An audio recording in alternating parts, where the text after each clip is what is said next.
Guest natin ngayon via Zoom si Akbayan Party List House Deputy Minority Leader si Percival Percy Sandanya. Good morning, Kong, si Danny Buenafe sa programang Kabayan. Kong, good morning. Ready na ba si Kong? Ayan. Maraming salamat, Sir Danny. Good morning po at good morning po sa lahat ating mga kabayan na nakikinig ngayong umagang ito sa atin. Ayun, okay. Thank you very much. Via Zoom ang ating kasama si Congressman Percy, no, Sandanya. Anyway, Kong, dahil nag-expect tayo anytime nandiyan sa Quezon City Regional Trial Court, may reporter tayo, magfa-file na nga ng case itong si Attorney Mans Carpio, asawa ni VP Sara. Isa ka sa mga dun mga respondents supposedly, parang kinu-question yung parang ano raw kayo, you push it too far na parang meron na yung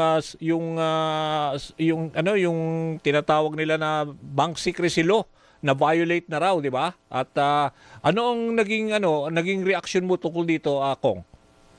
Well, hindi na tayo nagwala dyan, Sir Danny, kasi classic naman nagalawan niya ng mga Duterte. Pag nabibisto, nasusukol o nahuhuli, tatakbo agad sa korte. Parang lagi naman nilang ginagawa yan. Pero tayo naman ay confident tayo that we're on the side of the law on this issue. Wala tayong nilabag na batas at tiyak tayo na mababasura ang kasong yan. So for now, kasama ka, 'di ba? At saka si Justice Chair Jervil Luistro, si Chel Jokno at saka si Congresswoman Laila De Lima. At Yes po. Oo. Kasama po tayo dahil po ang balita ko, ako po kasi yung nag-file nung motion to subpoena the AMLAC and the reports pagdating po sa mga covert at suspicious transactions. Baka yun po ang dahilan kaya special mention tayo dito sa bago na namang kaso ng mga Duterte. Pero ang narinig ko rin kanina si Congressman Terry, sabi niya, okay lang naman mag-file pero hindi naman niya dinispute . Di ba yung 6.7 billion na lumutang dyan sa Justice Committee na kayo rin ba? Ganyan din ho ang ang saloobin nyo? Well, nakita natin, hindi sila sumagot directly on the substance of the expose, on the substance of the disclosures of the AMLAC. Ang ginawa lang nila, kino-question nila yung technicality noong pagdi-disclose. So talaga mukhang inaaming talaga nila na bilyong-bilyong piso ang dumaan sa kanilang mga bank accounts. So sila talaga ay hindi mahirap, hindi simple, kundi actually mga bilyonaryo.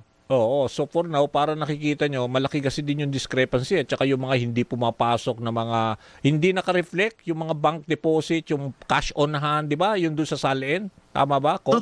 Totoo yan, Sir Danny. Talaga nung sinilip ko yung SALN during the hearing, una ko napansin, from 2019 to 2024, zero daw ang cash on hand at saka cash in bank. Pero pag tininan mo, before 2019, may entry yung column na ito doon sa SALN. So talaga, una ko naisip, ano yung tinatago nila? May tagong yaman ba sila na gustong ikuble? And it shows mukhang meron nga.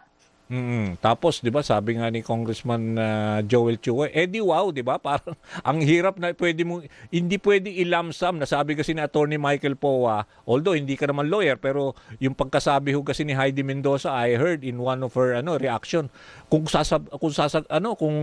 susundin daw yung argument daw ni Attorney Poa, sabi niya, isusurrender ko na lang ang lisensya ko. Kahit ako dati COA chairperson, sabi niya kasi hindi pwede ilagay sa lump sum yan yung mga and others, yung walang bank deposit or hindi nagre-reflect. Tama ba doon sa SALN? Kahit sabihin pa natin na nandun sa others, pero that's highly irregular, no? Kasi malinaw yung nakalagay sa form. Cash on hand, cash in bank. So ibig sabihin, kinakailangang i-disclose mo yung cash on hand at cash on bank. Pero itabi na natin yon. Doon na lamang tayo sa sheer amount. Hindi totoong 88 million lang ang kanilang net worth noong 2024. Mas malaki dito. At makita natin yan doon sa mga transactions na pumasok doon sa report ng AMLAC on the covert and suspicious transactions. So even with that, malinaw, nagsinungaling siya mismo sa kanyang SALN na hindi niya i-disclose ang mga kaperahan niya. So ibig sabihin, kahit ni-reveal yan ng AMLA, wala silang violation kasi hindi narinig ko kay Congresswoman De Lima. Walang violation yon dahil talagang it was said on the basis of an impeachment proceeding.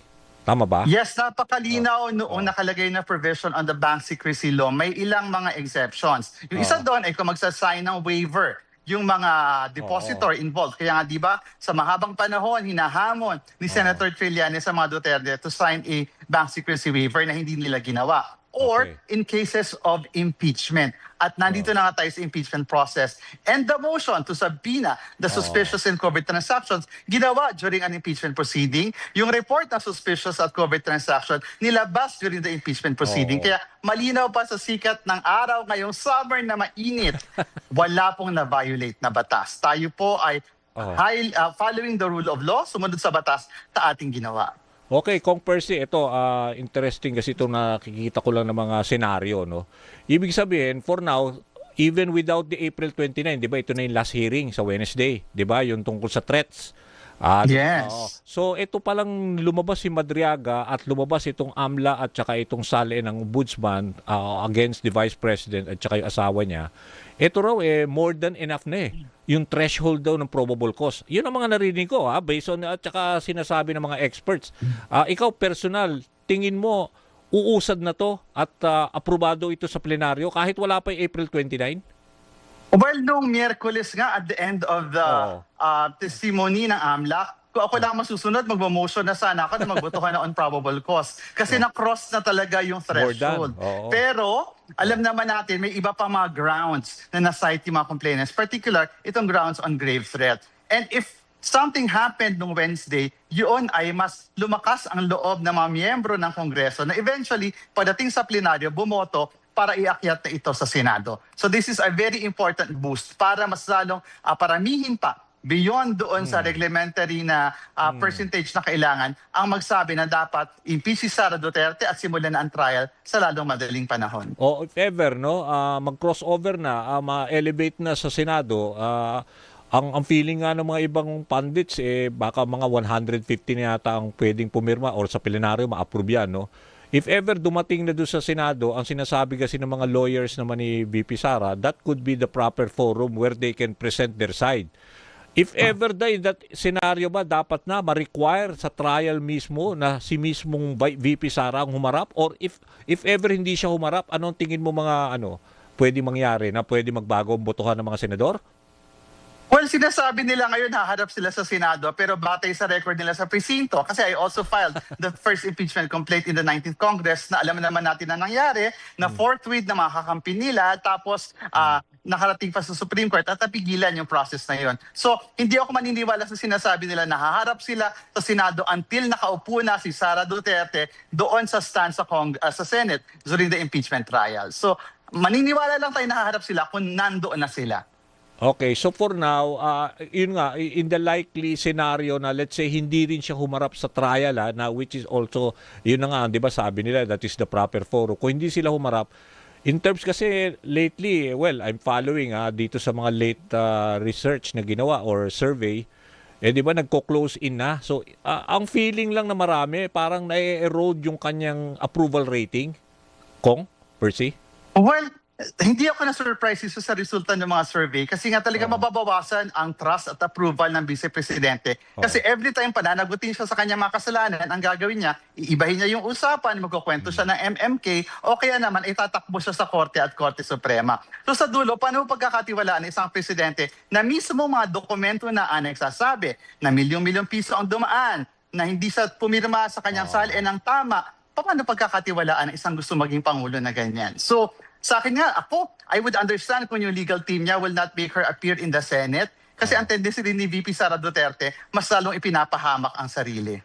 If she does not appear, meron mga nagsasabi din na kung sakaling she resigns, she will just, kasi para maiwasan yung perpetual disqualification. Although hindi naman siguro makakakuha ng numbers sa Senate, pero the numbers can change di ba? If ever na she will not show up in the Senate for the trial.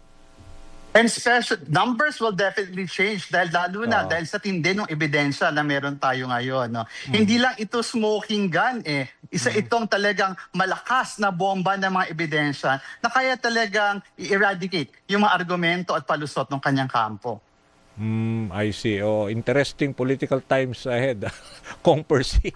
Okay. Well, alam niyo, Sir Danny, even if she resigns, meron pa rin ibang recourse ang taong bayan para kasuhan siya sa ibang venue. Para panagutin siya, this should also eventually result in perpetual disqualification. So itutuloy pa rin, no? Kasi na-expose na itong mga supposedly documents, di ba? Napakabigat nga ng mga documents na iniharap, lalo na nung humarap ang AMLA at saka yung ombudsman on the SALN. Ito na nga yung... Pero itong Wednesday, anong expectation mo, Kong, Percy? So Wednesday, mapag-uusapan natin yung grave threats na NBI, di ba? grounds for impeachment, yung NBI. Oo. At mas maganda rin maipaalala sa taong bayan kung paano kagalit at gaano kagigil si Vice Presidente nung sinabi niya na ipapapatay niya ang Pangulo, ang ang former Speaker of the House at ang First Lady. So ito yung magandang maalala natin. This made headlines around the world. Imagine, Yeah. a sitting Vice President gustong ipapatay ang presidente. At alam naman natin, ang dulo nun, sila yung mauupo sa kapangyarihan. So hindi ito simpleng pagbibiro lamang. Ito ay seryosong banta sa buhay ng Pangulo, ng unang ginang at saka ng former Speaker. Nako, thank you. Thank you very much sa inyong mga binahagi dito, Congressman. At aabangan natin yung Miyerkules.